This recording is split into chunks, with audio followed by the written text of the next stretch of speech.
Hello everybody, this is Cheryl back on the mend. Okay, do a short little video today. I got these great little pots a while back. Sadly, one of them was cracked, and I never try to buy anything that was cracked. But I am going to put probably some super glue in there. The reason why is these were so affordable, and they were the perfect size for small plants. As you can see, my table is covered with a whole bunch of teeny tiny starter plants that really desperately need to be transplanted. I want to talk to you for a minute about prepping your container, and then I'll plant up some and I'll do another video. But if this wasn't cracked, I'd be happier about that. Yeah. So I talked about these pots a while back. They have what's called a punch hole at the bottom. That if you turn them upside down, you can see where it protrudes a little. If you take a flathead screwdriver and put it on that and gently tap at it, it'll probably fall out. Okay, so I'm not going to do that, I decided, because the pots are so small, and I taught you this in another video, but if you missed it, terracotta is what people plant cactus and succulents in for a very important reason. Terracotta breathes. Terracotta does not retain water like a pot that might be shellacked or painted or glazed. So you'll notice that after you water in a terracotta, you'll notice the water where it's hit the outside and it started to being sucked up by the terracotta. That's for a very strong reason. The good reason that they are made that way is that they are made to be used with cactus and succulents so that you can pull the water that you watered with away from the plant quickly. It gets just enough and then they dry out very quickly. Now, I normally would make sure I never ever plant in anything if I'm doing cactus and succulent without a hole. But like I said, these are small enough. And because you now know that a lot of the water will evaporate, it'll be absorbed into the clay, which will then dry out quickly. And I barely ever water. I'm going to use these for all my little babies that have recently shown up, okay? Because I've got like this little baby crassula, and these are perfect right now for that. So I'm going to plant them in these, and then probably the next time I empty them, I'll tap a hole in them. I just honestly don't need to bother with that today. Okay, so let's talk again about prepping pots, or at least begin to. Whoops, I dropped a piece there. That's okay, because all you got to do with a cactus or succulent is stick it in the soil and it'll root again. So I'm starting with my pot like that. And then I'm adding quite a bit, because I am not putting a drainage hole in. I'm adding quite a bit of my pumice, and I have a pretty chunky size. I ordered a smaller size the second time, but they still sent me the bigger one. And that's for the drainage. So not only will the pot pull it away, but the water will go down below into this until it is, of course, absorbed by the pot and dries out. So I'm doing two things. I'm putting it in a terracotta, and I'm also adding drainage. And I really don't need that much soil. So then in each of these, they're all set up like this. I've then added about maybe that much soil. And then I'm going to be adding my plants. Like, for example, this is a burrito, which is a little burro plant. A burro in Spanish means donkey. So these are burritos because they're the small ones, like the ones in the back over there. But that one is known as a donkey tail because it's a much larger one. I believe they're the same species, of course, but I think that they are very different plants too. So anyway, I could be wrong about that, but I guess I'll check that out. So then when you remove your plant, and again, I'm always using my phone, so if any of these fall off, keep them, because of course you can root them. You'll see that there's really not that many roots. And what I usually do is I remove a lot of the initial soil. You see how that one's just a baby? That grew probably from a leaf right there. I'll leave that corner alone. There's another baby right there coming up. That one's coming from the stem, I can tell by the way it's growing. So I'm going to gently lay it. These are very delicate, by the way. You don't want to beat them up a lot. They fall apart pretty easily. I'd have to say, oh, look, there's another baby right there. I'd have to say they're one of the most delicate succulents I own.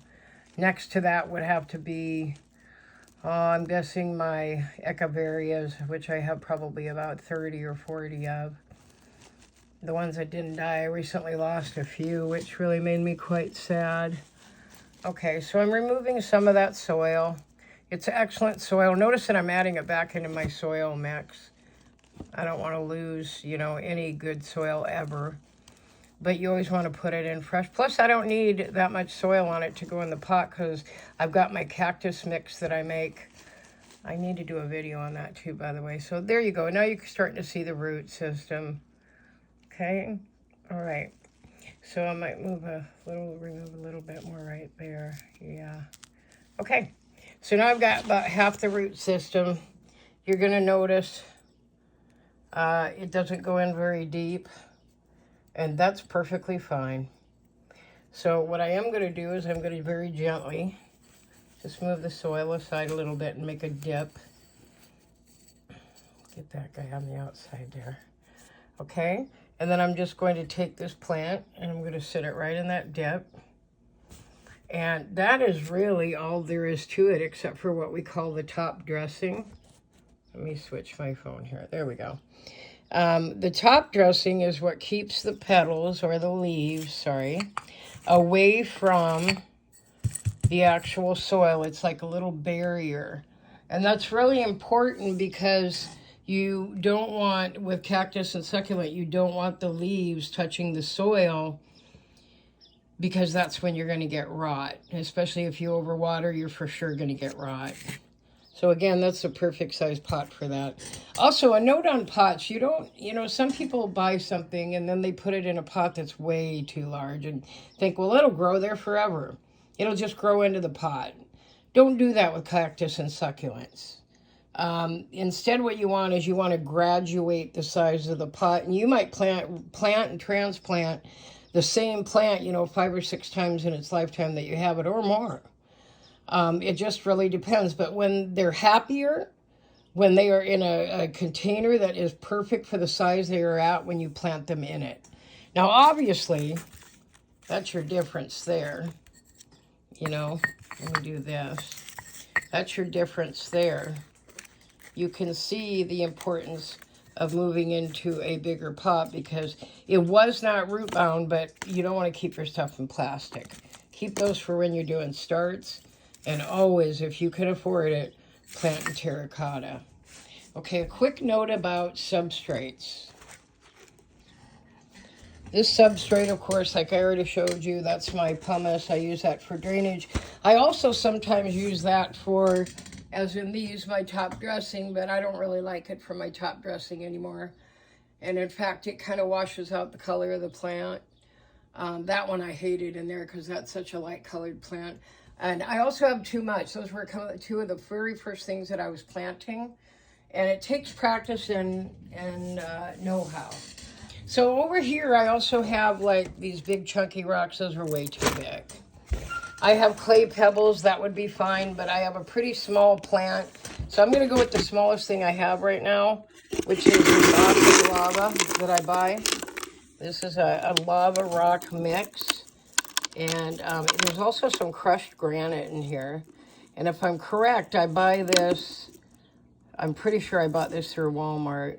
Nope, this one I did not. This one I bought through, there's the crushed granite right there. You can see it there too. I buy this through Amazon, and I just got another big bag of it. I buy it by a 2 or 3 gallon bag.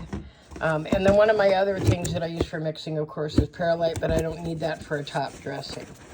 Okay, so I have organized my pots. I really need to stock back up on more terracotta, almost out. And I have organized my substrates so they're easy to get to, and I can just roll on my stool between my locations, my plants, my supplies, my backups, my pots. Oh, I also have this one I forgot to show you. And this right here, this is Bonsai Jack soil mix. And this is one that has a lot of forest material in it, along with finely crushed gravel and granite.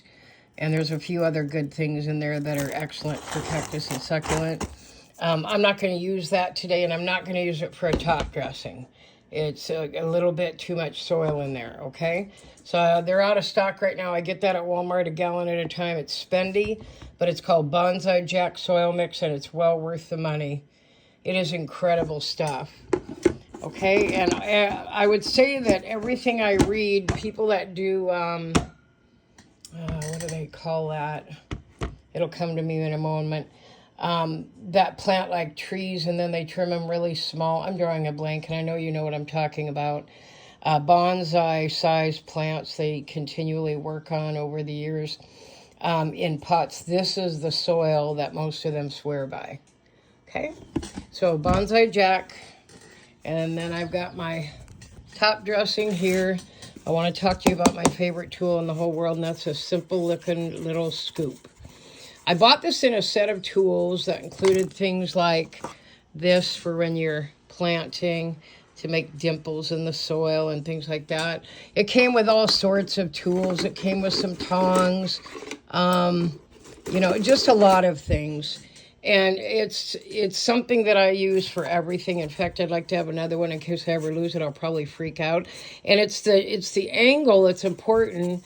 So when you're scooping and you're pulling your material out, it also goes in all my containers, obviously.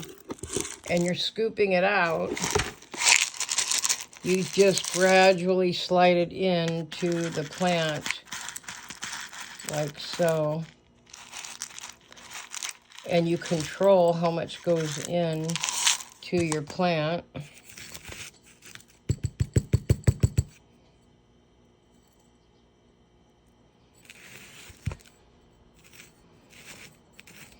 And you get your top dressing on there. It's hard to do this through the camera.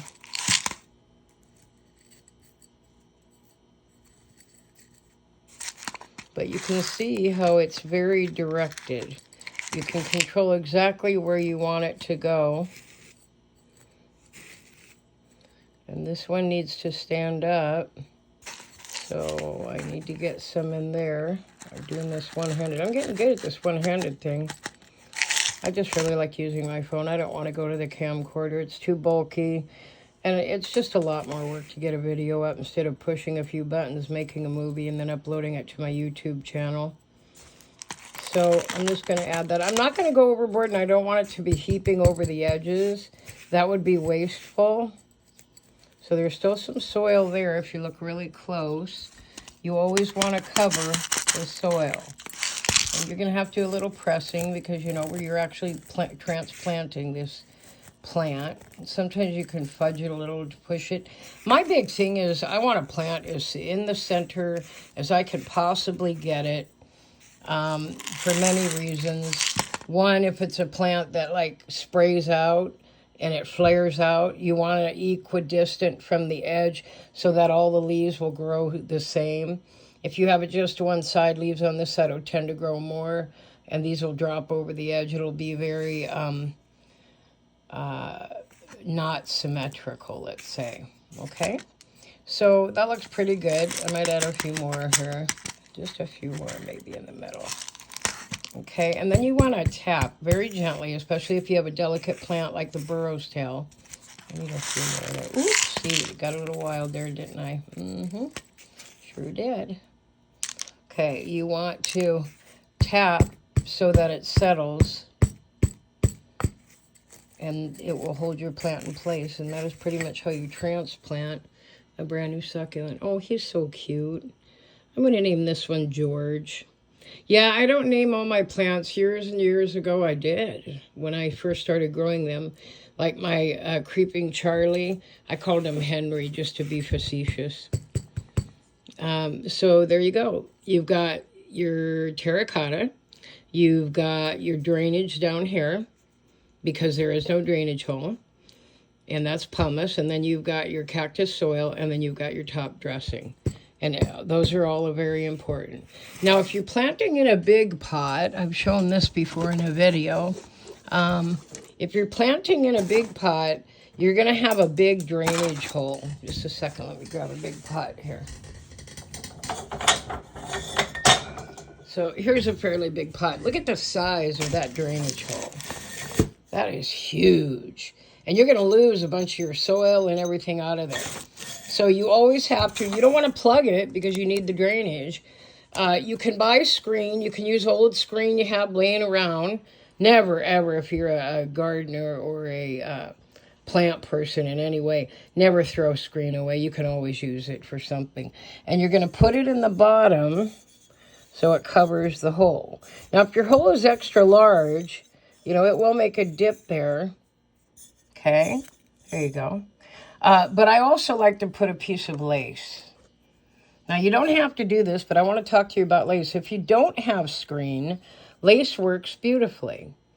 A friend of mine taught me this. I had an old lace shirt, and so I cut it up. Then I found an old lace camisole, and I cut that up.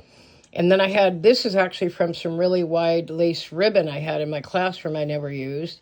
And so I always put the screen, and then over that, oops, sorry about that, I put a piece of lace. I also kind of like the idea that it's in there and nobody knows it but me. I don't know why, but it's just kind of fun. And then I'm going to go back and take my pumice. And I always, this is just my practice. Notice the dust coming off. I don't have a mask on today, so I'm going to go over. And this will make too much noise to keep it on. But I use my air cleaner to keep the air as clear from dust and medium dust, meaning it comes off of any kind of rocks or soil or anything, to keep the air as clean as possible. When I'm doing some really big planting and using a lot of this stuff, I put a mask on. But I'm only doing small stuff today. So that's how you would prep. That's how you would prep a larger pot. I'm going to put some more of that in, actually, because I am about to plant a big cactus today. So that one's already ready to go. See the dust? Okay, so I'll just set that aside for now. Always have a place behind you or around you that you can put things out of your way. And again, I just really love this. Boom, there it is. It's gone and out of my way, and it's got its own spot. Okay, so these are supplies you're going to want to have and need near you. You know, your soils, your substrates, your clay pots, terracotta pots, your screening or drainage blocking material. Don't throw away things you can use for this. It's just too expensive to pay for it all. So that'll save you some money. I don't know about you, but I'm into saving money, so I have more money for plants. All right, so there you go. That's your video today. I'm going to plant a bunch more up of these, and then I'll do another video a little bit later. I'm way behind on getting my stuff planted, and I have more stuff coming today. All right, so I will see you, I'll see you online. This is Cheryl signing out. Have a great day.